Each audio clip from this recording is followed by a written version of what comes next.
कमरी थोड़े दाम की बहुत आवे काम, खासा मलमल वाफ्ता उनका राखे मान। उनकर राखे मान बंद जहाँ आड़े आवे, बकुचा बांधे मोट रात्रि को झाड़ बिछावे। कह गिरधर कविराय मिलत है थोड़े दमरी।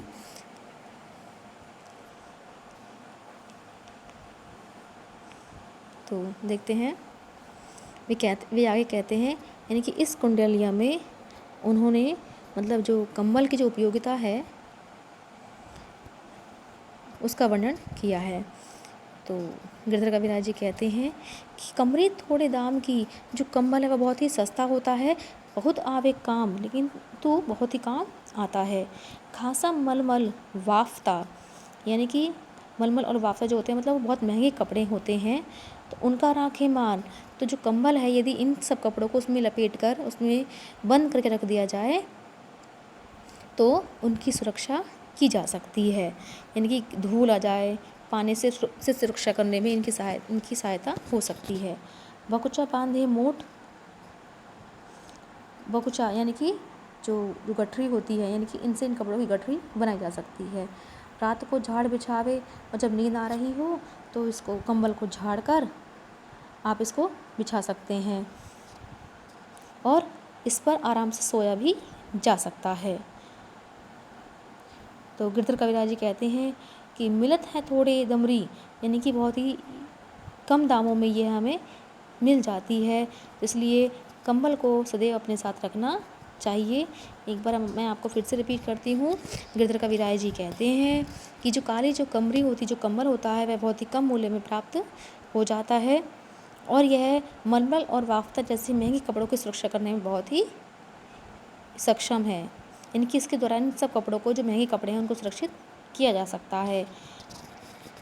यदि महंगे कपड़ों को उसमें लपेट कर रख दिया जाए तो जो महंगे कपड़े हैं वो ख़राब नहीं होंगे और इन कपड़ों की जो गठरी बनाई जा सकती है, यानी कि इसको मोड़ कर रखा जा सकता है और जब कभी रात हो जाए तो उसको झाड़ कर बिछाया भी जा सकता है और इस पर सोया भी जा सकता है।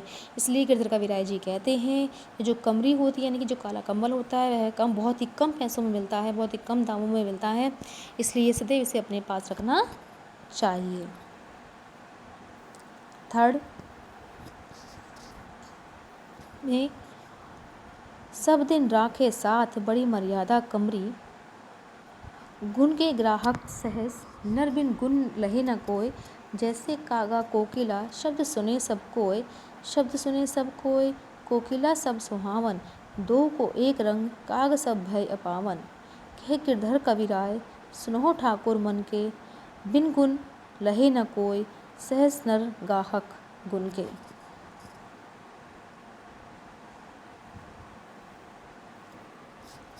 इस कुंडलिया में उन्होंने गुणी व्यक्ति के बारे में चर्चा की है। वे कहते हैं कि जो गुणी जो व्यक्ति होता है उसका सभी जगह सम्मान होता है और जिसके पास गुण नहीं होता उसका कहीं भी सम्मान नहीं होता। तो इस बात को उन्होंने कोई के द्वारा अपनी बातों को स्पष्ट किया है। वे कहते हैं कि गुण के गाहक मतलब ग्राहक सहस, यानी कि जो गुणवान जो व्यक्ति होता है उसके हजारों प्रशंसक होते हैं, पर नर बिन गुण लहे न कोय, परंतु जिनके पास कोई भी गुण नहीं होता उन्हें कोई भी नहीं पूछता।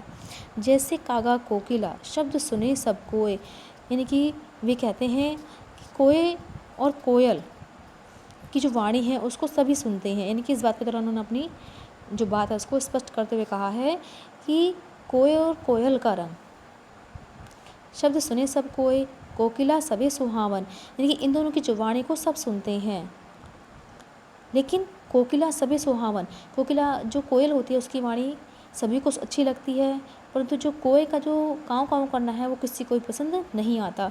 दो को एक रंग, दोनों का एक ही रंग है।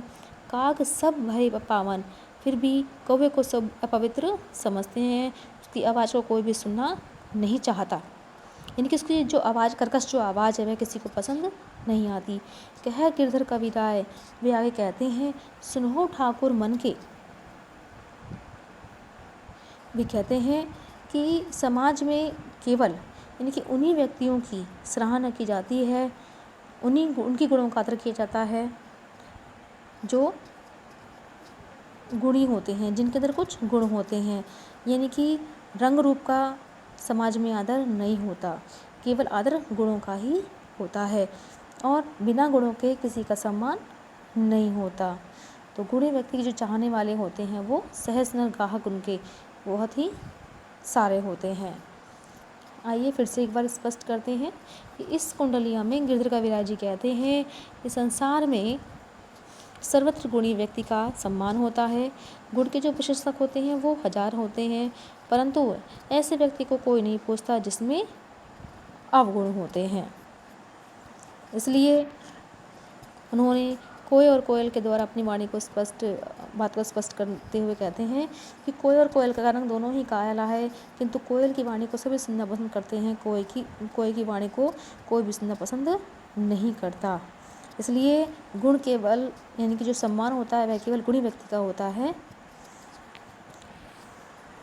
इसलिए हमें किसी का रूप रंग नहीं देखना चाहिए, केवल उसके गुणों को ही देखना चाहिए।